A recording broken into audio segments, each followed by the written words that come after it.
तो तिरुपति बालाजी दर्शन करने के लिए एक आचार्य चरण दर्शन करने गए। जेठ के महीना में गए, बहुत गर्मी, और गर्मी में भी पहाड़ जो होते हैं वो और ज्यादा तपते हैं। पहाड़ पर है तिरुपति बालाजी, नारायण भगवान का मंदिर है।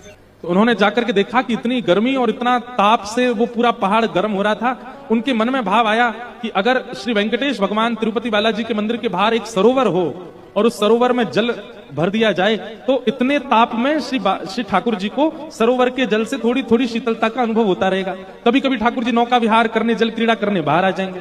अब आचार्य चरण, उस समय इतने लोग तो थे नहीं, स्वयं गए और जाकर के फावड़ा उठा करके एक स्थान को खोदने लगे। उनके साथ में उनकी पत्नी थी। पत्नी सगर्भा थी, गर्भ में बालक। पत्नी को कहते, देखो देवी, तुम्हारे गर्भ में संतान है, पर हमको ये सेवा ठाकुर जी की करनी है। मिट्टी निकालते और एक परात में भरते, पत्नी के सिर पर रखते, बोले धीरे धीरे जाओ, दूर वहां फेंक करके आना। एक दिन आज हो गया, अब महीना, 2 महीना, साल, जब तक हो, बालक का जन्म भी यही हो जाए, ये सेवा करके जानी है ठाकुर जी के लिए, सरोवर बना के जाना है। 1 दिन, 2 दिन, 3 दिन, 4 दिन बीत गए। भीतर बैठे हुए ठाकुर जी को दया आने लगी। किन पर? उनकी पत्नी पर। वो सगर्भा है, गर्भ में बालक है, और ऐसे धीमे धीमे जाती हैं, जाके मिट्टी फेंकती हैं। सो ठाकुर जी एक छोटे से ग्वारिया का रूप धारण करके आ गए, और ग्वारिया का रूप धारण करके आए। जैसे ही वो माता जी मिट्टी डालने के लिए आई, ठाकुर जी उनसे बोले, सुनिए, मैं दौड़ने में बहुत निपुण हूं।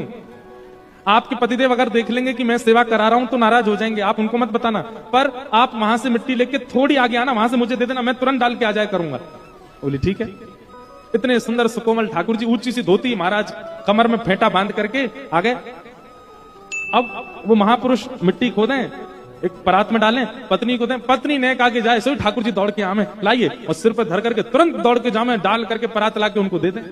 अब यहां वो महापुरुष 2-3 परात मिट्टी भरते थे, लेकिन आज एक ही भरने लगे। इतने में तो पत्नी आ गई। उनका, देवी तुम दौड़ के जाती हो क्या? नहीं नहीं, दौड़ के तो नहीं जाती। तो यहीं फेंक देती हो क्या? बोले नहीं नहीं। क्या बात है, सही बताओ, इतनी जल्दी मिट्टी कहां फेंक के आई हो?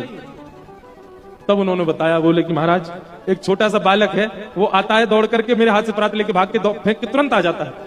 छोटा बालक, यहां कहां से वन में आया कोई बालक? बोले पता नहीं, 4-5 दिन से वही सेवा करवा रहा है। अच्छा, हमें दिखाना। आप जैसे ही गए और जाकर के परात लेकर के जाने, तुरंत आगे से दौड़ते हुए आते देखा, वो आचार्य चरण इतने ज्ञानी थे, इतने भक्त थे, देखते ही रूप माधुरी देखते ही पहचान गए, ये तो कोई और नहीं, साक्षात ठाकुर जी हैं। आपको पीड़ा ना हो इसलिए आपकी सहायता कर रहे हैं।